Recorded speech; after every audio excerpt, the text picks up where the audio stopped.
देखिए आज हम आप लोग को बताने जाएंगे सिंगल डोर रेफ्रिजरेटर, मतलब कि सिंगल डोर फ्रिज का वायरिंग रहेगा। ठीक है, तो सिंगल डोर एक जो फ्रिज होता है जिसमें एक दरवाज़ा लगा होता है, उसकी कंप्लीट जीरो से वायरिंग बताने जा रहा है। ध्यान से समझिएगा, आपको 101% समझ में आएगा। देखिए सिंगल डोर फ्रिज में एक ये घुमावदार नोब लगा होता है ना, जिससे आप टेम्परेचर को कम और अधिक करते हैं, जिसका क्या नाम होता है? Thermostat switch. ठीक है ना। इसमें पीछे दो सप्लाई वाले पिन होते हैं। रोशनी के लिए, मतलब कि प्रकाश के लिए बल्ब और होल्डर लगाई हुआ रहता है। दरवाजा खोलते हैं तो बल्ब जल जाता है और दरवाजा बंद करते हैं तो बल्ब ऑफ हो जाता है। तो उसके लिए भी दो तार होते हैं, तो एक ये तार है, एक ये तार है, ये बल्ब हो गया। अब क्या होता है फ्रिज में, बल्ब को बुझाने और जलाने के लिए, मतलब बंद और चालू करने के लिए, जैसे ही दरवाजा खोलते हैं बल्ब जल जाता है, दरवाजा बंद करते हैं बल्ब बंद हो जाता है। उसके लिए दरवाजे से सटे हुए एक स्विच लगा होता है, जिसको बोलते हैं दरवाजा वाला स्विच, डोर स्विच। ये है, दरवाजा दबाने पर ये दब जाता है और दरवाजा जैसे ही खोलते हैं ये बाहर आ जाता है। ठीक है ना। ये है दो स्विच में भी दो तार होते हैं। ठीक है ना। और फ्रिज को जो ठंडा कराता है, मेन मशीन, सबसे महंगा मशीन क्या होता है? पीछे गोल सा लगा होता है, कंप्रेसर। कंप्रेसर में कॉमन स्टार्ट में रिले और ओएलपी पीछे लगा हुआ है, जिससे होकर के ये रिले ओएलपी से ये दो तार जो है आ रहे हैं। ठीक है ना।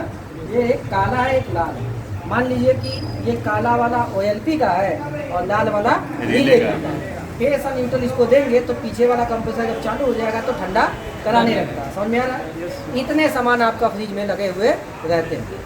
अब आपको क्या करना है, इसकी वायरिंग बताने जाना है। ध्यान से समझना। हम मेन लीड से स्टार्ट करते हैं। सभी फ्रिज में एक मेन प्लग होता है, मेन लीड जो बोर्ड में लगाते हैं तो फ्रिज चालू होता है। तो मेन लीड में एक न्यूट्रल का तार होता है, एक फेस का तार होता है। ठीक है ना। तो हम मानते हैं अपने हिसाब से ये न्यूट्रल है, ये लाल वाला फेस है। तो लाल वाला फेस है तो देखिए यहाँ पर थिम्बल लगा हुआ है। ठीक है ना। ये सबसे पहले आता है, सबसे पहले फर्स्ट नंबर, पहला नंबर थर्मोस्टेट स्विच में। अब थर्मोस्टेट स्विच में चाहे इस पर दे सकते हैं, चाहे इस पर दे सकते हैं, दोनों में से किसी पर आप दे सकते हैं। आप फ्री हैं, है ना। तो मेरे हिसाब से हम किसी पर दे सकते हैं, तो किसी एक पर हमने दे दिया। ठीक। अब ध्यान से देखिए, जब ये मेन फेस है तो उस हिसाब से ये भी तो मेन ही फेस माना जाएगा, दोनों तो वही करवा है ना। तो मेन फेस तो आ गया। अब जो मेन फेस आता है वही मेन फेस जाता है डोर स्विच को, मेन वाला ये वाला दो स्विच का है, यहाँ है दो स्विच का, ये दोनों तार है। दोनों तार में किसी भी एक तार पे इसको जोड़ दो, है ना। किसी भी, आप फ्री हैं तो मान लीजिए कि मैं इस पर जोड़ता हूँ, किसी पर जोड़ सकते हैं ऐसे। ठीक। तो देखेंगे कि मेन फेज थर्मोस्टेट स्विच में भी गया, मेन फेज दो स्विच में भी गया। ये भी स्विच है, ये भी स्विच है। पूरा नाम है थर्मोस्टेट स्विच और इसका पूरा नाम है डोर स्विच। दोनों स्विच, तो दोनों में फेस इन हो गया, है ना। तो जब फेस इन होगा तो फेस आउट भी होगा।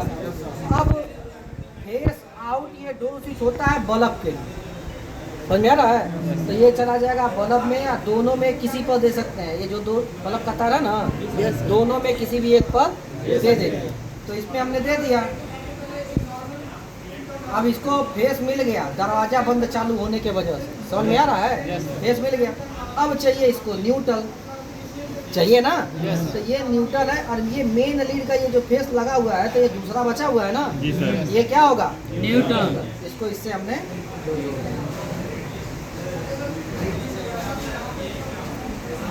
इतना समझ में आया। बल्ब को भी न्यूट्रल मिल गया, बल्ब को डोर स्विच के माध्यम से फेस भी मिल गया। इतना समझ में आया। अब क्या है, मेन फेस जो है, ये मेन लीड का फेस यहाँ लगा है ना, यहाँ पर अगर ये देखिए स्विच है, थर्मोस्टेट स्विच, जो सप्लाई जाती है वही इस पर निकल के आती है। और ये भी है डोर स्विच, जो सप्लाई जाती है वही निकल के आती है। तो यहाँ पर देखेंगे कि ये जो लाल वाला है इसमें गया है तो फेस है, ये निकलेगा फेस। और ये लाल वाला इसमें गया है, फेस है, तो ये निकालेगा फेस। तो ये फेस निकाला है बल्ब के लिए, बल्ब में लगा दिए। अब ये फेस निकालता है कंप्रेसर के लिए, है ना। और ये है कंप्रेसर का तार। तो कंप्रेसर का तार में एक ओएलपी का है, एक रिले का है ना। तो इन दोनों में आप फ्री हैं, कोई भी एक तार फ्री है, चाहे OLP और चाहे DD, कोई भी एक तार आप क्या करिए इसमें जोड़ दीजिए इस वाले में। तो इसमें भी थिम्बल लगा होता है, थिम्बल टूट गया है तो हम टेम्पररी के माध्यम से इसको इसमें बांध दिए, ठीक है ना, क्योंकि ये प्रैक्टिकल की चीज़ें हैं, आपको समझाना है। तो इसमें मैंने इसको लगा दिया, समझ में आ रहा है? yes. ये कहाँ गया?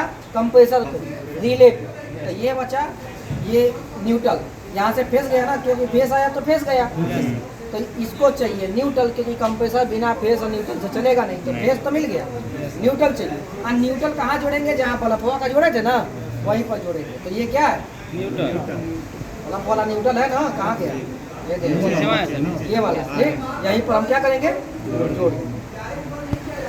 तो ध्यान से देखेंगे कि ये न्यूट्रल कंप्रेसर को भी जा रहा है और यही न्यूट्रल बल्ब को भी जा रहा है जी सर। तो न्यूट्रल दोनों को डायरेक्ट है, कंप्रेसर को भी और बल्ब को, तो दोनों को न्यूट्रल डायरेक्ट है। फेस अगर चाहिए तो फेस देखिए इसमें आया, इसको निकल के कंप्रेसर गया, और ये डो स्विच में गया, डो स्विच से निकल के बल्ब को गया। जी सर। इन किया थर्मोस्टेट, आउट किया कंप्रेसर, इन किया डो स्विच, आउट किया बल्ब। तो ये फ्रिज की वायरिंग कंप्लीट हो जाती है पूरी की पूरी, समझ में आ रहा है? अब इसको हम चालू करके देखते हैं क्या होता है। तो यहाँ पे ये मेन लीड का मैंने तार लिया हुआ है, ठीक है ना, इसको इसमें मैंने लगा दिया बोर्ड में।